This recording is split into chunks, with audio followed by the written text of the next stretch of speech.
The Omloop het Nieuwsblad women's race only made its debut in the Women's World Tour in 2022, but has been going for what feels like forever. Starting in 2006, the race has steadily climbed the ranks from the lowest level to the Women's World Tour.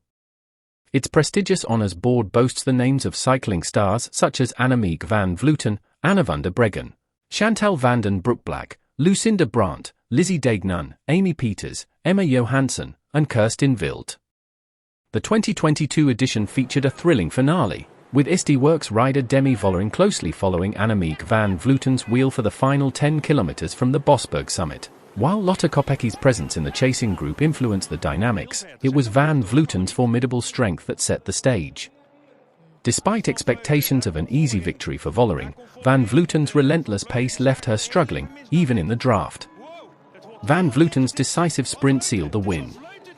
Last year memorably set the tone for Lotte Kopecky's outstanding year that saw her wear the Tour de France Femme yellow jersey and become world champion. She went clear on the Muur van Geraardsbergen and was simply never caught again.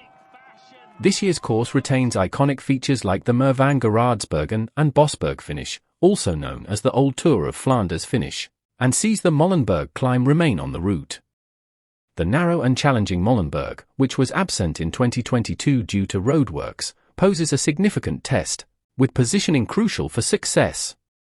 Since adopting the Old Tour of Flanders route, solo victories have become commonplace, with recent winners like Van den Broekblack, van Vleuten, Kopecky and van der Breggen triumphing alone.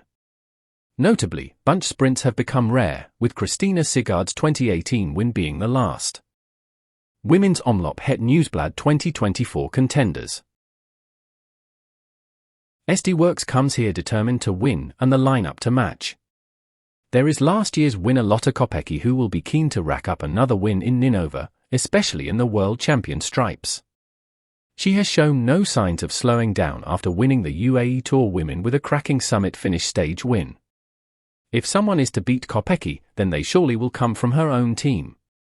Lorena Wiebes is itching to win Omloop het Nieuwsblad after a couple of near misses in recent years. Wiebes has finished second and third on the podium and comfortably takes the bunch sprint behind whoever has broken clear to win. She was third in 2022 when Annemiek van Vleuten surprisingly beat Demi Vollering in a head-to-head sprint, and second behind Lotte Kopecky last year. It should play out much the same this year unless she can go clear with Kopecky this time. Demi Vollering had to play a supporting role here last year after not being able to put a gap in on the Muur van Geraardsbergen. After finishing second the year before, 17th was a little bit of a bump to earth. It all played out well enough the rest of the year for her, however. We can realistically see a situation where SD-Works finishes this as a small group by themselves, at which point the finish will have to be defined to avoid the Strade Bianchi incident. Finally, there's Marlen Reusser, who has also shown off her good form with a well-timed attack at Setmana Ciclista Valenciana to take a stage win. I can't see her being allowed to win with the previous trio also racing, but she will mark everything and put pressure on other teams. Lidl-Trek comes here with a few cards to play, with Elisa Balsamo probably the strongest. She's usually matched how things have played out for Lorena Wiebes, doing well in the bunch sprint without getting close to the group ahead of them. She was fourth in 2022, and that feels like a podium could be on the cards this year, especially after she has already got off the mark in Setmana Ciclista Valenciana this year. The joint most editions by a rider of Omloop het Nieuwsblad is Elisa Longo Borghini with 12 of them raced. Romy Kasper is the other rider with 12 editions.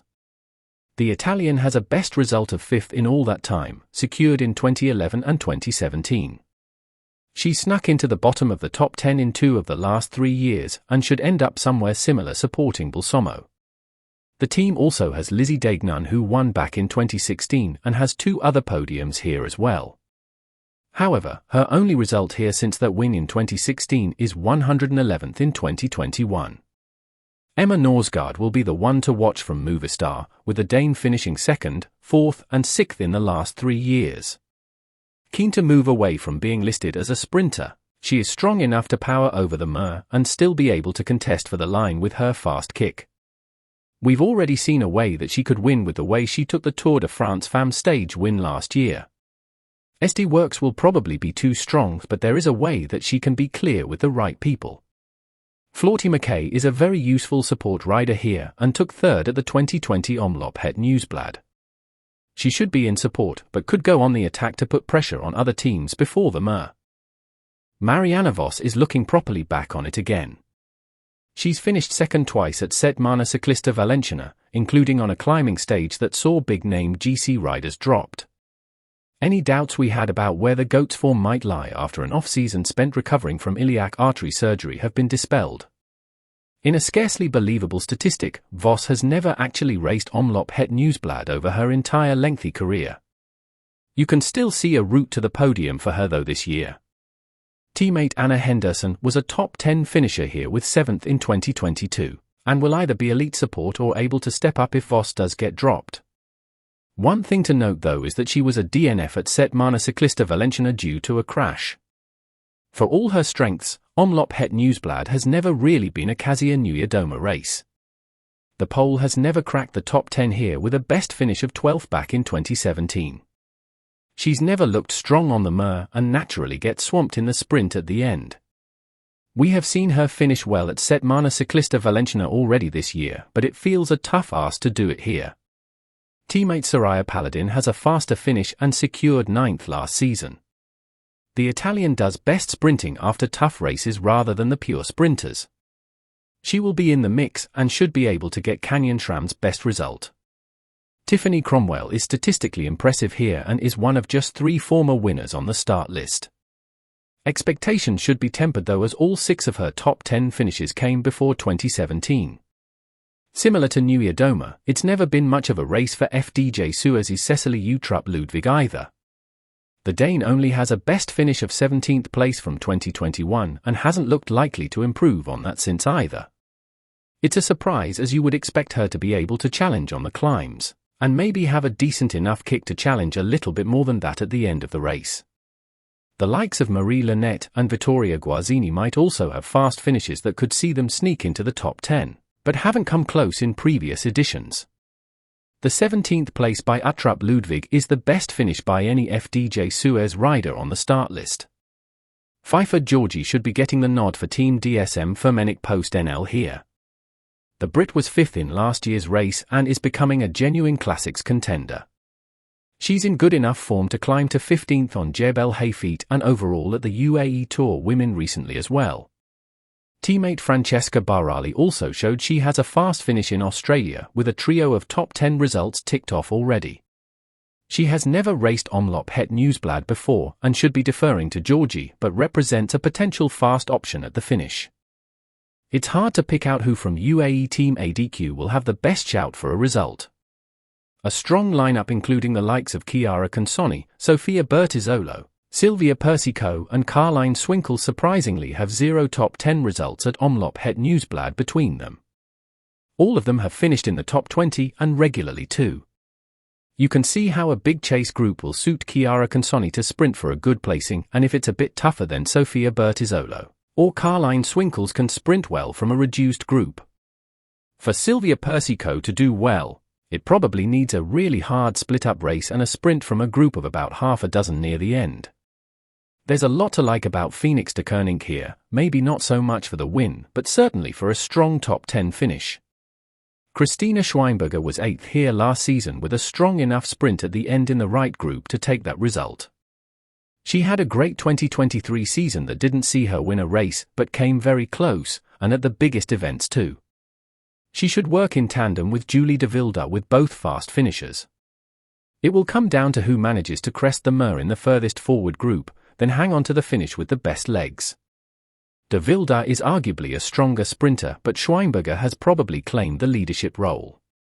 Martha Troyan is also worth keeping an eye on, as well as she can end up in the main group too. There's also the small matter of Puck Pieterse, who is coming off a strong cyclocross season and aiming for mountain bike gold in Paris this year. She's effectively a wildcard with only a 5th at Strade Bianchi, and a mechanical affected 36th at Omloop van het Hageland really to show for her road career so far. After winning the Australian road title, Ruby Rosemanganen ended up being relatively quiet for the rest of the Australian season. She has a chance to put that right here in Flanders and will look to improve on the 12th place she got in 2022. The Aussie has a fast kick at the end of races and also has enough to get over climbs too. She represents Liv Alula-Jayco's best shot for a result here. UNO-X will look to Maria Giulia Confalonieri, Simone Boilard and Anuska Costa for a good result. Confalonieri has the best previous result of the trio with third place in 2018 backed up by an 8th in 2022. Anuska Costa was 6th herself last season as well, sprinting effectively at the end of a tough race. Simone Boilard will be worth keeping an eye on as well after scoring top 10s this season in Spain. The Canadian got 5th at Trofeo Felinit Scalonia de Saint Lordi and 8th at Trofeo Parma Femina recently.